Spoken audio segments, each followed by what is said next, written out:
Banyak orang menganggap bahwa kaum milenial itu dianggap tidak engage, tidak terlibat, tidak punya sensitivitas terhadap soal-soal politik harian, politik praktis. Dan saya kira itu benar.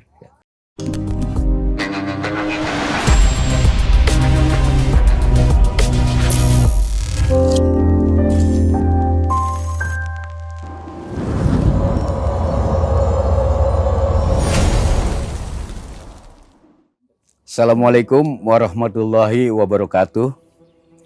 Pemirsa Zaija Inteleksia yang saya cintai, semoga kita semua dalam keadaan sehat. Pada kesempatan ini menyinggung sedikit isu yang berkaitan dengan kaum milenial dan politik.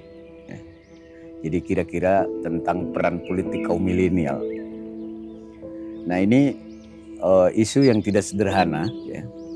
Pertama, tidak sederhana itu tentu saja karena ini terkait dengan politik yang biasanya complicated, menyangkut masalah yang sangat kompleks. Yang kedua,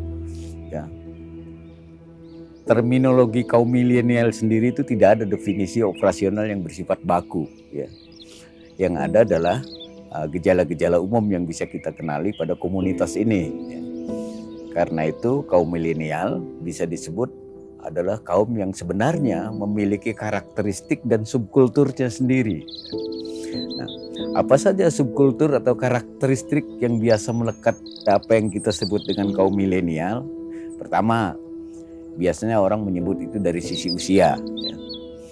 Usianya itu konon sering disebut-sebut yang lahir pada awal 82-an sampai tahun 2000 lah ya. Jadi kalau kita lihat usia kira-kira umur sekitar 37 sampai 39 atau 40 tahun. Dan jumlah kaum milenial ini dari segi komposisi penduduk itu cukup besar, sekitar 26%. Jadi sebutlah separuh dari penduduk Indonesia ini. Itu ciri pertama. Ciri kedua, mereka umumnya pendidikannya jauh lebih baik dari generasi sebelumnya. Jadi mereka lebih terdidik. Lebih terdidik karena itu juga bias urban dia, kota, ya kan. Nah, yang ketiga, mereka umumnya istilah ini mungkin tidak terlalu tepat ya. Tetapi cukup menonjol pada kaum ini, umumnya mereka punya ego yang besar, self-centered. Nah, ini khas yang melekat pada orang-orang terdidik, self-centered, karena mereka harus survive dalam kehidupan ini yang sangat modern ini, di dunia yang semakin modern ini. Karena itu banyak orang menganggap bahwa kaum milenial itu dianggap tidak engage, tidak terlibat, tidak punya sensitivitas terhadap soal-soal politik harian, politik praktis. Dan saya kira itu benar. Nah, persoalannya adalah mengapa mereka punya kecenderungan tidak begitu menyukai isu-isu politik yang bersifat praktis. Ini juga harus dicari sebabnya. Secara umum politik kan dalam pengertian yang dipahami banyak orang seringkali pejoratif. Pejoratif itu artinya cenderung negatif terkait dengan perilaku-perilaku tertentu yang menghalalkan segala cara, semata-mata orientasi pada kekuasaan, lalu tidak sensitif dengan kepentingan rakyat dan seterusnya. Citra diri kaum politisi sekarang ini di mata kaum milenial seperti itu. Nah, ini kaum milenial ambil jarak dan cenderung mereka sinis terhadap para politisi seperti itu. Tetapi politik kan tidak selalu harus berkaitan dengan soal-soal praktis. Dalam pengertian yang lebih luas, politik adalah berkaitan dengan soal-soal publik, soal kebijakan-kebijakan negara yang menyentuh wilayah publik. Nah, dalam konteks seperti ini, kaum milenial tidak bisa disebut pasif, justru mereka kritis sekali. Mereka kritis sekali, dan medium mereka untuk menyampaikan kritik dan sebagainya itu tidak lagi seperti dulu, karena mereka 90% itu sensitif dengan dunia digital, dunia digital. Lalu juga mereka punya kelompok-kelompok dan seterusnya, yang membuat mereka berbincang bukan hanya soal dirinya tapi juga soal-soal publik. Dengan kata lain, kaum milenial potensial menjadi kekuatan opini untuk melakukan kontrol terhadap proses politik. Menurut saya itu penting.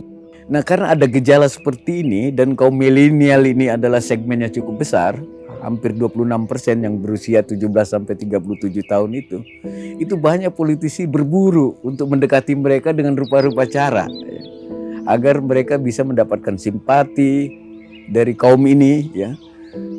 Dan instrumen yang ditempuh oleh para politisi untuk mendapatkan simpati itu juga berusaha menyesuaikan dengan alam pikiran kaum milenial. Dan itu juga tidak selalu efeknya positif karena kelihatan dibuat-buatnya, sedang berburu dukungan dan seterusnya. Nah, itu kaum milenial malah justru biasanya menarik diri, menjauh gitu. Karena motifnya terlalu gampang untuk dibaca, karena tidak genuine gitu. Pendidikan politik baik buat kaum milenial sebenarnya tidak perlu dilakukan secara formal, ya, karena proses politik, sosialisasi politik itu sebetulnya sudah berlangsung di ruang publik melalui berbagai media dan di iklim demokrasi yang semakin terbuka.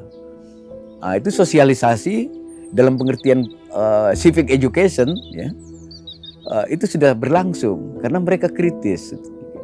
Sehingga kelompok kaum milenial ini, ya, adalah modal sosial yang penting untuk melahirkan kekuatan civil society. Jadi kekuatan masyarakat untuk melakukan kontrol terhadap kebijakan publik yang nyeleneh, yang tidak sesuai dengan harapan publik dan seterusnya. Nah, ya tentu saja pendidikan politik dalam pengertian yang sudah berlangsung, ya, walaupun itu tidak dimaksudkan untuk pendidikan politik, misalnya keterlibatan mereka dalam organisasi siswa, itu adalah bagian dari pendidikan politik sebetulnya. Karena apa? Ketika dia masuk dalam organisasi siswa, apalagi mahasiswa, ya, dia mulai dilatih untuk berpikir untuk kepentingan orang lain, tidak lagi dirinya. Itulah inti dari pendidikan politik, ya kan? Jadi ada sensitivitas terhadap kepentingan orang banyak. Nah, inti dari pendidikan politik kan sebetulnya itu. Jadi dia care. Nah, karena itu kalau ada mereka aktif terlibat dalam organisasi, ya, sosial, baik itu di level siswa, mahasiswa atau ormas dan seterusnya, ya, atau asosiasi atau klub atau apa segala macam, itu bagian dari civic education yang penting. Karena mereka mulai dilatih untuk memikirkan kepentingan orang banyak, kayak gitu. Ya kan? Jadi misalnya ada asosiasi berdasarkan hobi gitu kan, mereka fokus itu terhadap kebijakan yang bisa memberikan peluang untuk tumbuh gitu. Kalau umpamanya ada kebijakan yang tidak memberi peluang mereka tumbuh, mereka bereaksi gitu kan. Itu bisa berbasis hobi, ya, bisa berbasis pekerjaan, asosiasi dan seterusnya kayak gitu. Nah, dengan keterlibatan seperti itu, ya, maka ada yang disebut dengan political engagement, keterlibatan politik. Ya. Tidak dalam pengertian politik praktis di partai-partai dan seperti itu, gitu kan. Nah, justru gejala seperti ini adalah penting untuk mendapat perhatian politisi yang ada di partai, ya, karena segmen yang cukup penting, ya, bagi perubahan demokrasi yang lebih baik itu ada pada segmen ini yang tidak bisa mereka sapa karena ada jarak yang cukup jauh antara harapan mereka dengan fakta-fakta lapangan. Ya, fakta-fakta lapangan yang dilakukan oleh para politisi yang tampil di ruang resmi, di institusi-institusi resmi kayak gitu. Jadi ini PR yang sangat serius buat politisi partai. Mengapa anak-anak muda kaum milenial mereka cenderung tidak tertarik, ya, memasuki wilayah itu, ya. Bahkan cenderung mereka sinis dan seterusnya. Nah, jadi poin saya adalah pendidikan politik terhadap kaum milenial itu penting, tapi tidak dalam pengertian formal yang dikemas secara resmi, apalagi oleh negara, gitu kan. Jadi demokrasi itu sendiri adalah satu momentum di mana sosialisasi politik berlangsung, di mana pendidikan politik berlangsung. Modal untuk mengerti semua berita yang ada terhampar di depan mereka di dalam suasana demokrasi ini kan membutuhkan kecerdasan untuk memilah mana yang baik dan benar, ya, yang salah, ya, yang keliru dan sebagainya. Mereka punya kapasitas karena mereka terdidik secara baik. Mereka well informed. Gitu. Ya. Kepada siapa dukungan harus diberikan, kepada siapa dukungan harus ditarik, ya. Dan dukungan yang mereka berikan juga sifatnya temporer karena kalkulatif kan. Dia dukung kalau selagi baik, tapi begitu tidak baik dia tarik dukungan itu karena mereka kritis. Jadi kalkulatif. Dukungan diberikan ke mereka itu tidak dukungan cuma-cuma dan fanatis kayak gitu. Karena mereka kalkulatif dan mereka kritis. Itu yang saya maksud dengan subkultur yang ada pada kaum milenial, ya kan? Jadi kaum milenial bukan melulu soal usia muda, tapi mereka subkultur dengan karakteristiknya yang khas, ya. Kritis, cenderung egois, ya, dalam pengertian self-centered, gitu kan. Lalu orientasinya pada profesional, gitu kan. Lalu mereka menguasai sensitif dengan dunia digital, ya, dan seterusnya. Dan ada hal lain yang kadang-kadang tidak dimengerti orang. Kelompok milenial seperti ini sebetulnya sensitif terhadap isu-isu publik, terutama yang berkaitan dengan lingkungan hidup, ya, soal bencana. Mereka engage tuh. Kadang-kadang mereka mengelompokkan, membangun persekutuan tertentu untuk memberikan bantuan terhadap orang-orang tertentu yang kena musibah dan seterusnya. Mereka sensitif, isu lingkungan terutama, ya. Menyangkut kebersihan, menyangkut apa dan seterusnya kayak gitu. Memang masa depan demokrasi kita itu sangat bergantung pada kaum milenial ini karena mereka terdidik dan mereka akan menggantikan generasi berikutnya kan. Tapi pada yang sama, ya, para politisi mainstream yang ada di parlemen maupun di pemerintahan, dia harus care terhadap gejala ini, ya, terhadap gejala ini. Sebab kalau enggak, nanti para politisi itu, ya umumnya mereka para petualang gitu loh, tidak mempunyai akar sosial, tidak mempunyai sensitivitas terhadap isu-isu publik. Lalu begitu masuk menjadi anggota parlemen, dia hanya berpikir kepentingan dirinya dan partainya secara eksklusif kayak gitu-gitu. Dan demokrasi yang tujuannya adalah mencari, ya, kader terbaik untuk menjadi pemimpin baik di level parlemen maupun di eksekutif tidak dapat. Ya sebetulnya ya gejala ini mudah kita baca mengapa para politisi itu mendekati kaum milenial, karena mereka tahu bahwa kaum milenial sekarang ini adalah satu segmen politik, ya, satu pasar politik yang tidak gampang didekati. Rakyat di pedesaan yang tidak masuk dalam kategori milenial, mereka udah biasa mendekatinya, ya kan? Biasa dikasih bingkisan apa segala macam, tapi udah kaum milenial ini nggak bisa, karena mereka seperti elektron bebas gitu ya, karena sifat individual mereka kayak gitu. Jadi mereka harus survive sebagai individu, sebagai pribadi, karena itu mereka ingin profesional, ya kan?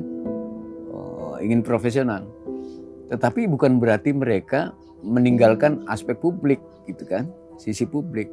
Tetapi bias pada kepentingan individu dalam pengertian mereka harus survive itu tinggi sekali karena mereka terdidik. Mereka harus survive, gitu. Mereka harus bekerja dan seterusnya, kayak gitu. Dan mereka tidak cukup waktu lah ya untuk mikir soal-soal yang bersifat politik praktis, ya kan? Tapi mereka cukup waktu untuk menyerap isu-isu publik karena mereka well informed melalui jaringan media yang tersedia yang sekarang ini semakin terbuka, kayak gitu. Jadi ya mereka secara alamiah terlibat dalam soal-soal isu publik, ya. Kan intinya di situ politik itu. Publik dia. Dia tidak masuk ke wilayah privat. Ya kan? Jadi kalau orang itu terlibat dalam organisasi siswa, itu adalah sebuah pendidikan politik yang baik, ya, yang bagus, ya. Karena mereka punya kesempatan untuk membangun leadership dari situ, ya, mempunyai kemampuan untuk memberikan arahan kepada orang lain, pada yang sama juga terkait dengan kepentingan banyak orang. Jadi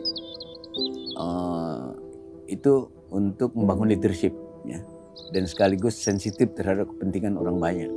Itulah gunanya organisasi, gitu. Saya kira gitu. Jaiza inteleksia, ya, membaca, berpikir, dan berkarya.